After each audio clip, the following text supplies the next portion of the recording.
Wait a minute, this ain't Sky's on. Oh, the title ain't update? I mean, the noti, y'all just changed the noti. Why the update?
Merchants still say that though.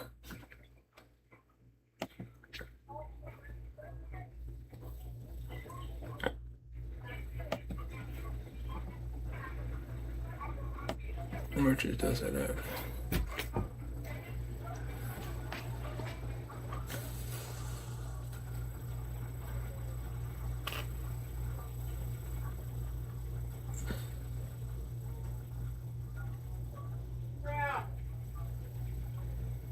Yeah.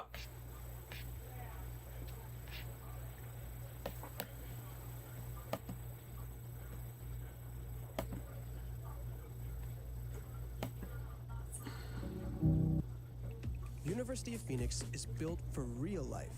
At some schools, to save money, you have to move.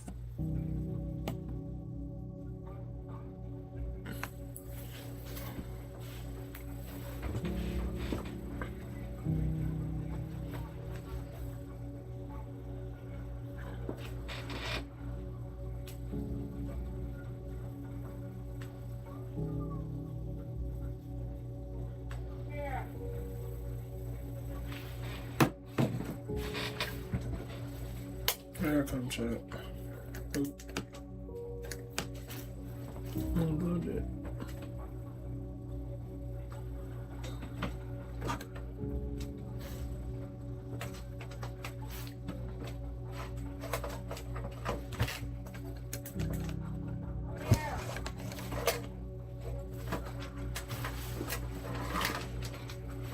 Oh, let's see. It's tweaked.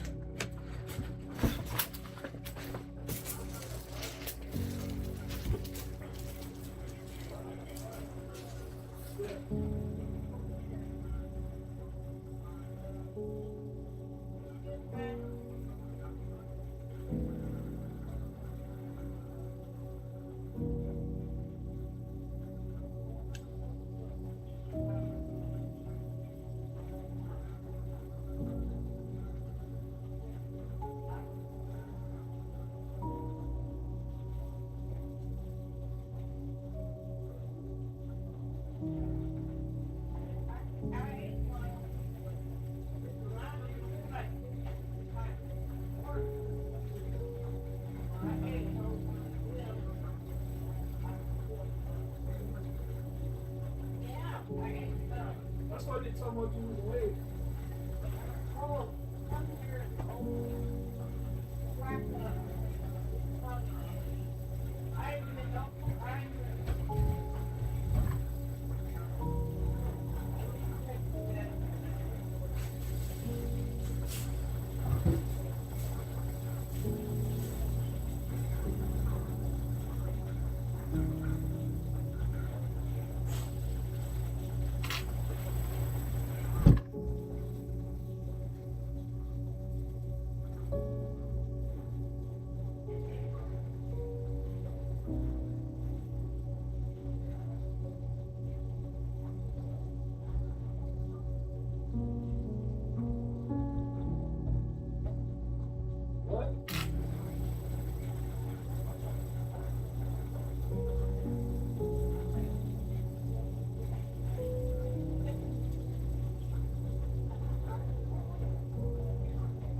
Next to you.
What's up? What's up, Kyle? How's it going?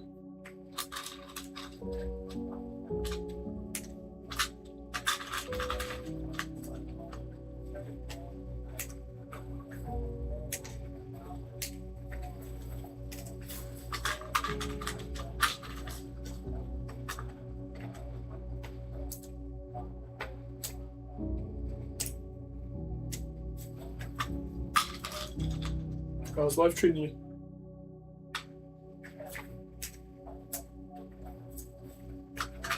How are you doing?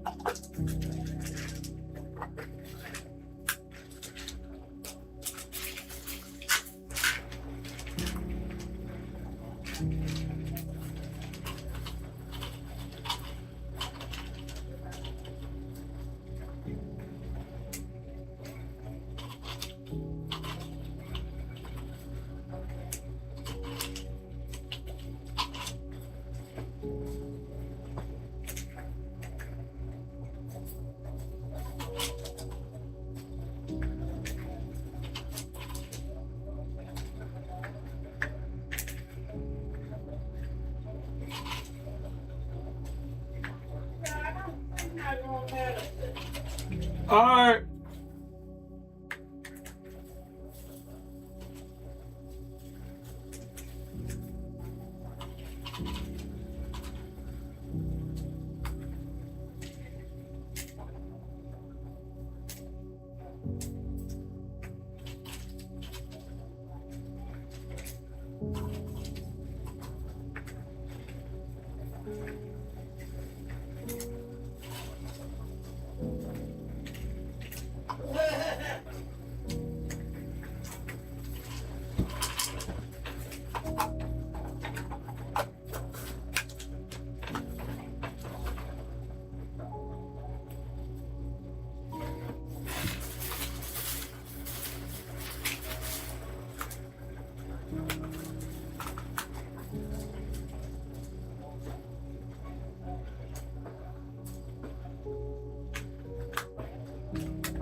What's my noti saying?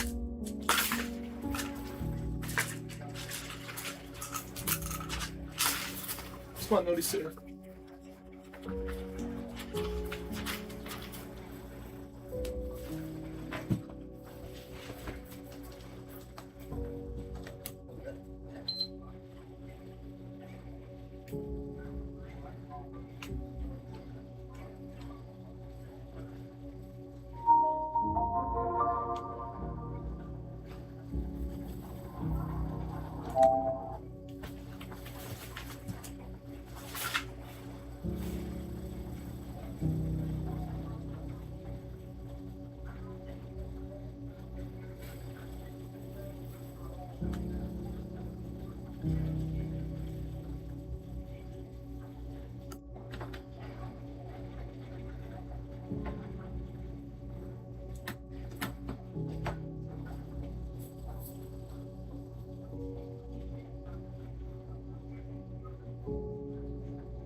Alright, Janet. I got a phone now.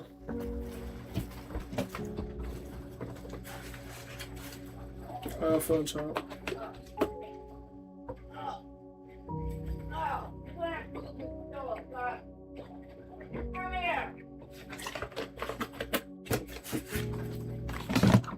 Never mind.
Let's try this again.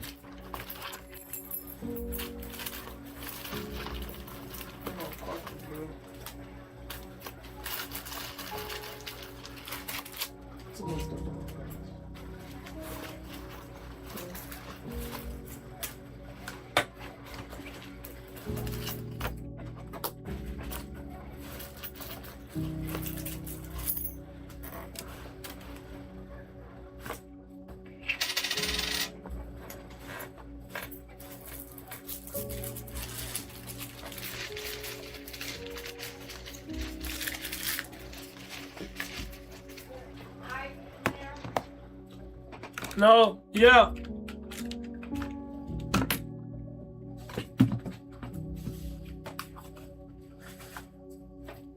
All right. Start the break. 20 minutes in. Say a prayer. And if you're on chat, eyes close your eyes. Yeah. Hey guys, I want to thank you for today. Thank you for waking me up today. Thank you for waking up all my family, friends. Please continue to guide us and lead us in the right directions. Please help us all find peace and joy. And let all of our studies be good steps and walking into the good direction of good favor. Please keep your hand over us and protect us as we fight spiritual battles every day of our life, especially the ones that are unseen or unknown. Please continue to turn our hearts towards you, turn our feet towards you, turn our actions towards you, and for you. Please let the rest tonight be good night as well as tomorrow. Rest of the week, I want to pray for strength and resilience for anything that I need, any area I need in my life. And just,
So you want to know the best place to invest $1,000 right now? Well, forget about stocks, crypto, or real estate, because there's a brand new trend taking America by storm right now, and it's called Airbnb co-listing. It allows you to make money on Airbnb, and here's the craziest part, without owning or renting any properties. Let me show you how it works. Step number 1, go to Zillow.com and type in your city. Step number 2, click on a property that's for rent. This property has been sitting on Zillow for the last 42 days, which means that the landlord is losing money and needs your help. Step number 3, copy the address. Step number 4, paste the address into the Airbnb Analyzer app and click this big blue button. The Airbnb All right, y'all. The Holy Spirit told her to tell this testimony right now. So here's the interesting part. I've seen this video like pop up, but I've always like skipped past it. I don't know I don't know why. I don't know why. But today, we're going to sit down. We're going to watch this testimony. Maybe I need it. Maybe you need it. Maybe we both need this testimony right now in this moment. All right, let's listen. So I was going to wait to tell this testimony because I wanted to make it pretty. I was going to do like this video and make it real pretty, but I can't even sleep because the Holy Spirit is on me so tough saying, tell it now. It can help somebody. I'm going to be honest, in all of my 28 years, I had the most exhausting week this week. Like right about now, my body is on 20%. And you know how you want to breathe, but it's all up here. Like you can't, I can't even believe, like, it's weird. So for the ones of you who don't know, I went back to school in 2023, right? And that was a lot for me because I went to college. I did my 4 years. And in my last year, depression kicked my butt. Anxiety kicked my butt. And it took me 3 more years to say I want to go back to school. And in 2023, I did. My sister was at my job one day and she was just like, Lily, go do it. Register for school. And my big sister is like my #1 role model in my life. She's my #1 role model. Not my parents, nothing. My sister. both of them. Yeah. And when she said this, I was just like, why not? Why not? What am I waiting on? So I did it. Long story short, this week was my final. Well, last Saturday was my final. So I've done almost 2 years of school. And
last weekend was my final.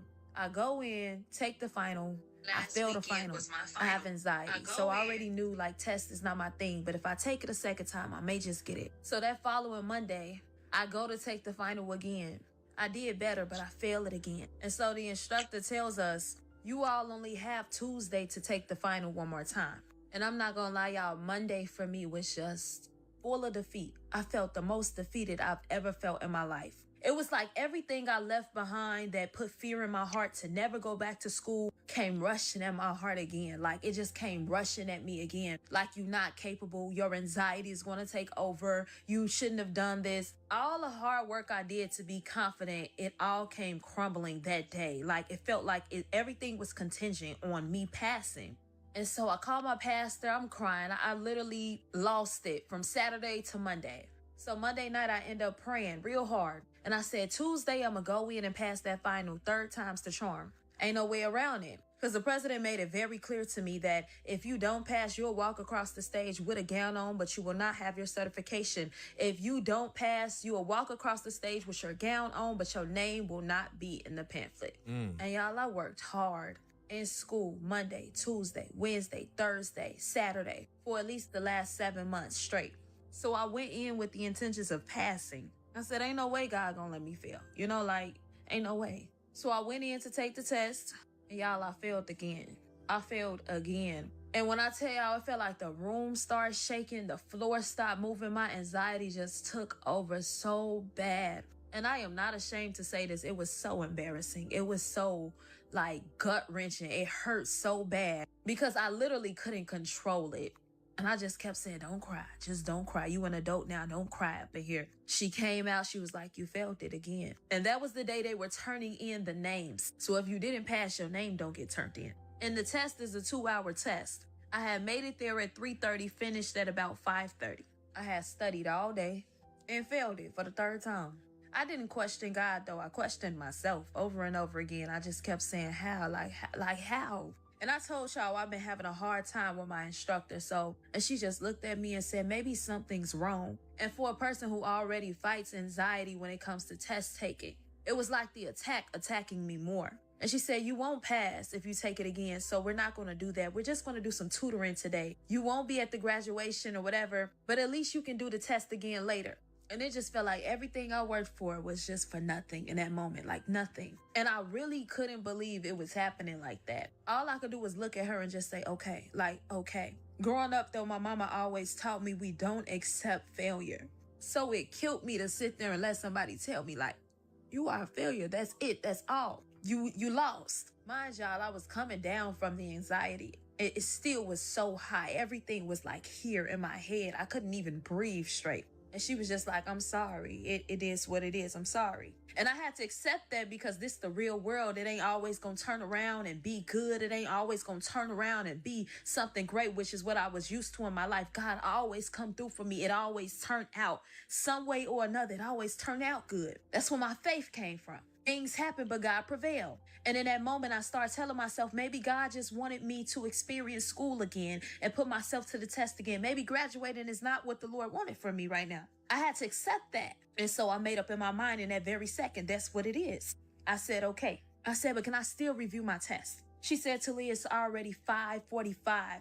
I'm leaving at 7. The test is a 2-hour test. There's no need to review your test right now. I said, just let me review it. And for the test, we can't use our phones. We can't have nothing on us. So if you review, you got to come to the back with nothing in your hand. So she was at her desk and I sat on the floor. And she turned around and looked at me and said, even if you take it again, you failed 3 times, you're going to fail again. And that was like somebody gut punching me, y'all. Like, that was like somebody gut punching me. I'm very confident. I'm very hardworking. That was like somebody gut punching me. Because I was already sitting on the floor and she was sitting at her desk. And then she said, even if you take the test, somebody has to facilitate it and I'm leaving at 7. So at least 3 instructors walked by and she asked them and they looked dead at me and was like, no, I'm doing a class today. No, I'm doing this today. And I'm in my head like, God, like this really what it's finna be. Like this is it. If my name don't get turned in today, this is it. But when she looked at me again and said, you can't do it, I was so defeated and I knew it wasn't me thinking. I heard a voice say, but God can. And it was like a light went off, y'all. It was like a light. She never handed me my test back to review it.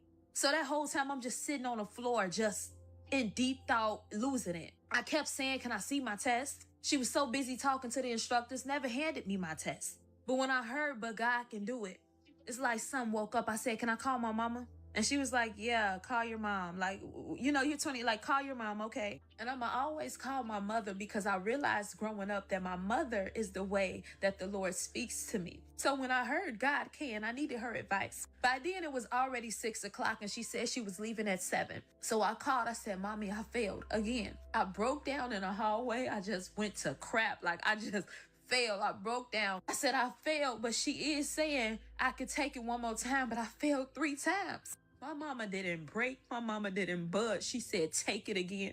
I said, Mommy, I'm not. I said, I'm not taking this test again. I said, I can barely breathe right now. I need to just go home and focus on like my mental and my body at this moment because I'm going to faint. I hadn't ate anything. I was studying the entire day. I took off work. At that point, I was faint. Like, I just felt dizzy. She said, Talia, get up and go take that test again. I would be lying if I told y'all I'm even okay right now. I'm still coming down from this. The day was crazy. By that time, it's 6:10. I said, I'm going to take that test again. The president looked at me. She said, you failed 3 times. Why would you take it again? She said, this test is a 2-hour test. It's 6:10. I'm leaving at 7. No ands, ifs about it. I'm leaving at 7. And she made that clear. I said, I'm taking it again. So she said, even if you take it again, I got to go find you one of the other tests. It's 13 different versions of the test. You've already failed 3 of them. I said, okay. At this point, I'm a walking zombie. I have no energy. I had no nothing in me. I had nothing in me. On top of that, she has to let you into the back, but the door was cracked, so I walked back there while she go to look for another test. When I step back there, I hear her and some of the instructors just laughing. Like, why would she do it again? I just heard them laughing. When she turned back around, she didn't even notice I was standing there because I'm just looking at her. I said, "You got the test?" She said, "Yeah, Miss Baker, just go in there and take it." And I'm telling y'all this testimony because God is so good. God is so good. When that test got in front of me, y'all, every question that I had studied for the entire day was on that test. Every specific question that I had studied for was on that test. I started at least 6:15. By 6:25, I was done with the first 50 questions. Wow. By 6:45, I was done with that test. It's like God just came in and took over my mind. I had no more energy, so I knew it wasn't me. I was flying through the test like that specific one was made for me. I could barely breathe taking it. Handed it to her at 6:50. After they ran it through at 7, she came out and said, "You aced it. You got a 90." I could do nothing but just burst out into tears. Like I could do nothing.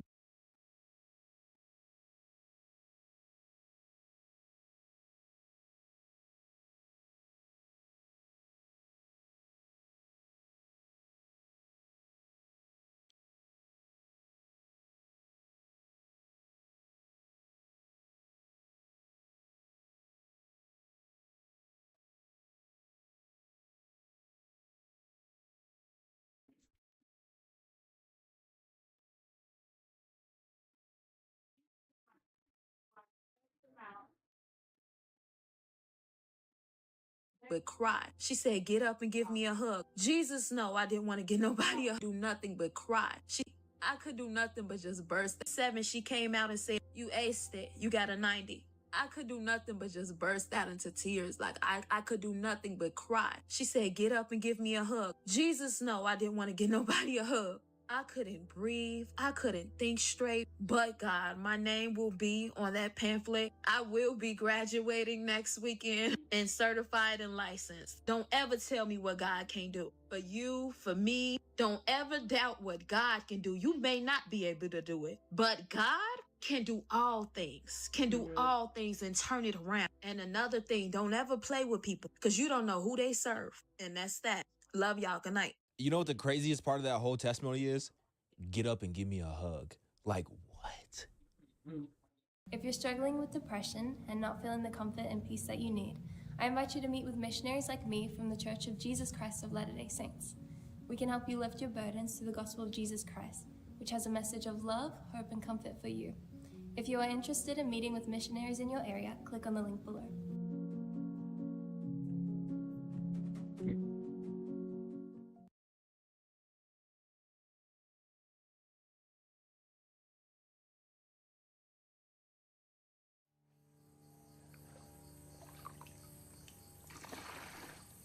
It's hard for us to imagine a life with dirty water, so we're gonna try this.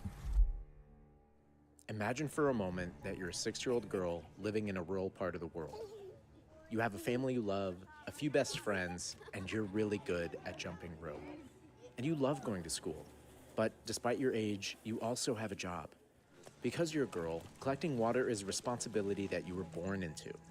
For as long as you can remember, you've woken up. You was talking all this stuff about me in the back. You didn't think I was listening. You say all this type, y'all kiki, ha in the back, talking about I was about to fail it for a 4th time. And then you want to sit here and talk about get up and give me a hug. In all seriousness, you know what I was thinking? God tells his story through ours. This is an impossible situation. And from the eyes of men and women, there's no way that this is going to work. Like, you've already failed the test 3 times. You've already failed the test 3 times. The test is a 2-hour test.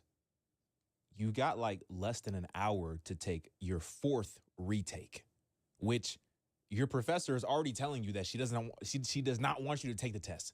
Your professor is already telling you that you are going to fail the test.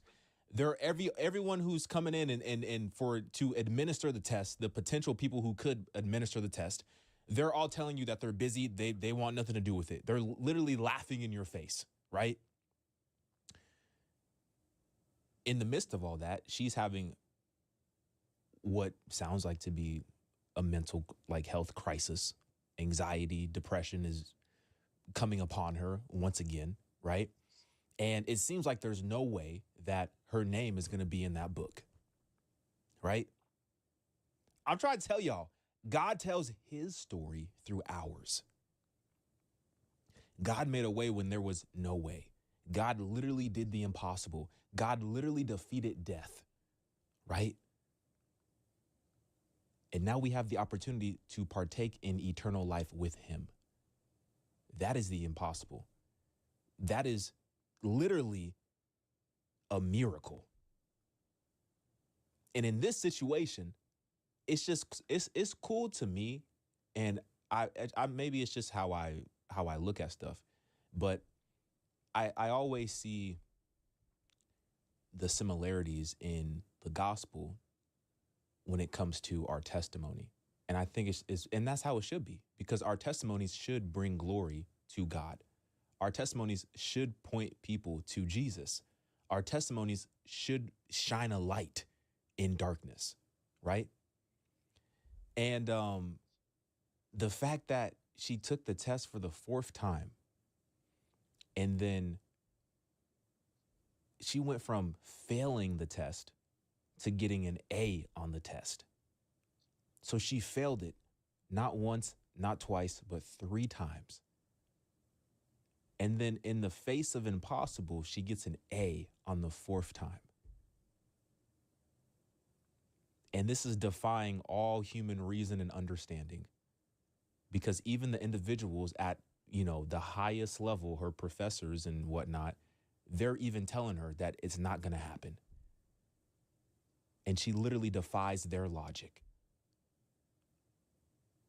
I'm trying to tell y'all, I don't know. I be seeing the gospel in a lot of stuff. I'll be honest with you. That was an incredible testimony. That was really cool. And I think I think there's a lot of benefit for us to get to the point where, and somebody said it in the comments, we get to the point where we have nothing left in us, right? In our flesh, in our own strength, right? We get to that point where we are just completely empty. I think that's a beautiful place to be.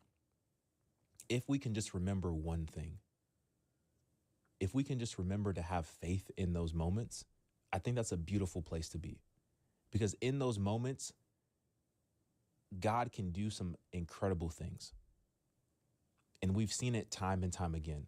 And if you really think back on your own life, you can recall some of those moments in your own life where you felt like you had nothing left to give, but yet God gave you energy. He gave you strength. He gave you provision. He provided the miracle. He answered your prayer. And you felt like you had nothing left. How quickly we forget those moments, because when the next moment comes, when we feel like we have nothing left, we have to recall and recount on those moments in the past and remember that God has always been faithful and that he will always be faithful. And that's a promise, eternally speaking. So not just here on this earth, but God said that he will wipe away every tear. God said that he will make all things new. All things. Not just some of the stuff, but all of it. And that includes the stuff that we can't even comprehend. That includes the stuff that we can't even see. All things. So that was an incredible testimony. I'm upset with myself for not watching it sooner, but maybe the timing is perfect, right? Maybe I needed this testimony right now in my life. And I think I did. And I think that a lot of y'all probably did as well. All right. Let me know what you think. Get in my comments. Like this video. I'm out, y'all. Better sleep is simple. Just track your activity. Avoid blue light. Get adequate exposure to natural light. Or maybe you just need a little more from your mattress. An adjustable base offers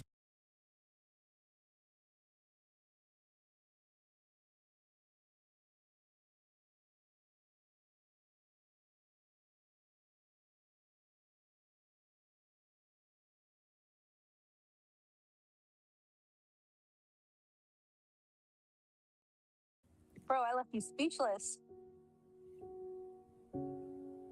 You good? I'll start crying. I'll start crying. It's amazing, man. It's amazing what God does with you through all of that. Fatima, how you doing? We're going to have to work on how you say my name. How do I say it? Fatima. It's Fatima. Yes, I was on a live stream last time and you got my name wrong. Yes, I did. Apparently it didn't sink in. It didn't. I did not get that revelation. It's okay. Time. You got it now, though. I got it now. Fatima. Okay, so, how do I start? What do I say?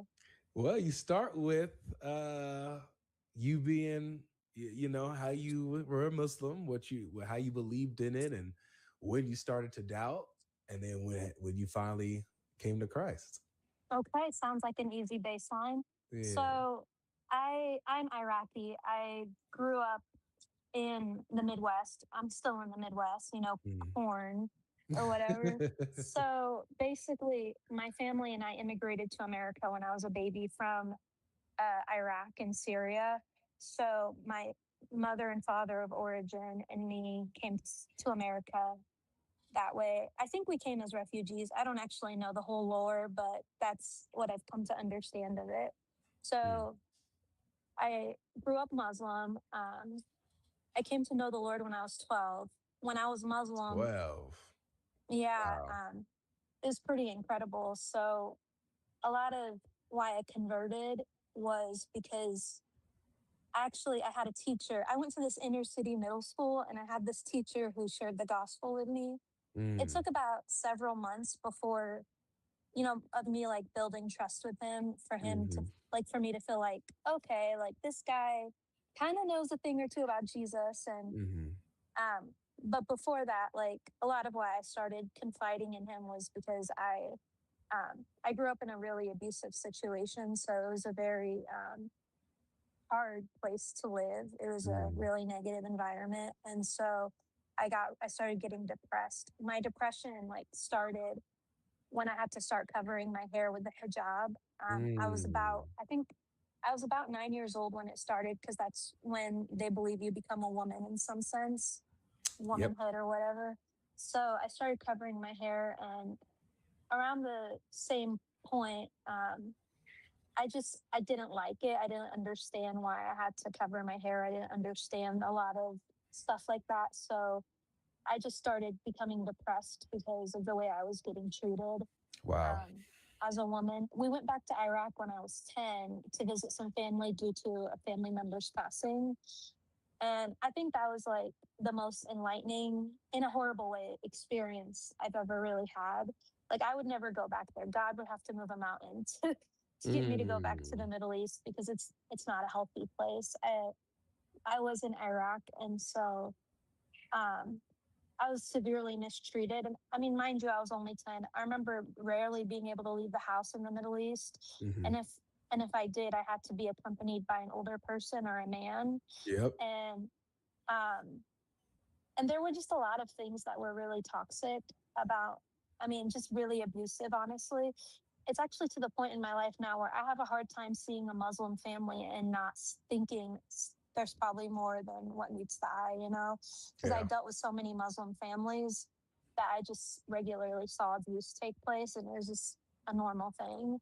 So I was just a really depressed kid, and I started self-harming, and it got to the point when I was 12 years old, and I just remember I was practicing the Islamic stuff. I was fasting, I was praying, and it just wasn't working. It wasn't helping. And so I remember just praying, not even really praying, but I just remember saying, God, if you're real, you're going to have to save me, because if you don't, I'm just going to end it all, because I didn't feel like I had a reason to live. And so that's when I met my teacher. I actually got put in the accelerated math program because they found out I was a smart nugget. Not all that smart, but smart enough to be in the accelerated math program at my middle school. Yeah. So, and my teacher, he was new, and he was coming in as just a fresh teacher for that school. And so I got to know him, and I remember this is what started it. Was I looked at him, it was after school one day, and I was like, oh yeah, my parents don't really think my parents don't really like me very much. I remember just saying something like that offhanded. And he was like, "Really? I like you. Like, can I call your parents and tell them how great you're doing at school?" And I was like, "No, don't do that. I'll get in a lot of trouble if they hear anything about me. Like, they want to be as away from my situation as possible." Hmm. And so, like, an example of that was when I would lie to my parents and tell them we were required to go to parent teacher conferences because I really wanted to know what my teachers thought of me. And so my parents, being immigrants and not really knowing a lot of the school system, they just believed it. And so they were really scared of getting in trouble. So they just decided to go. Um, Bro, I was a manipulative child. I learned it from my parents, though.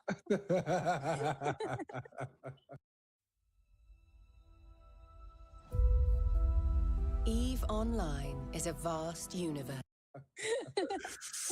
That's Bro, good.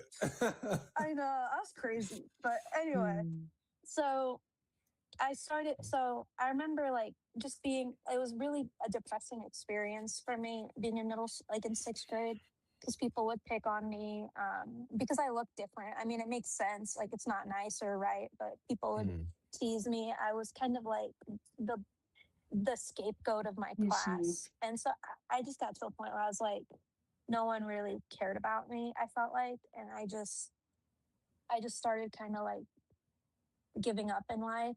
But then I remember telling my teacher about like the way I was feeling. And I remember like he went to the board and he wrote, this was after school, he wrote the words faith, hope, and love on the board. And he said, like, "Do you know what these things are? Like, what do those mean to you?"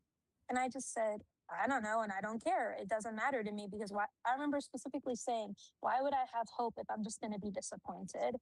And he has just explained what hope was to him. And it was a very unique experience, I guess, because I had never seen hope in that way. And so basically, what ended up happening was after several months, he asked me, he said, "Why don't you write down a list of questions you have about Islam and Christianity?" And I said, "Bet, say less," because I'm quite the debater's spirit. And so I thought, man, I'm just going to destroy this guy's faith. So that was kind of my attitude. As this little sixth grade kid, I was bright, but I wasn't that bright, bro. Okay. Yeah. So Oh I don't remember. man.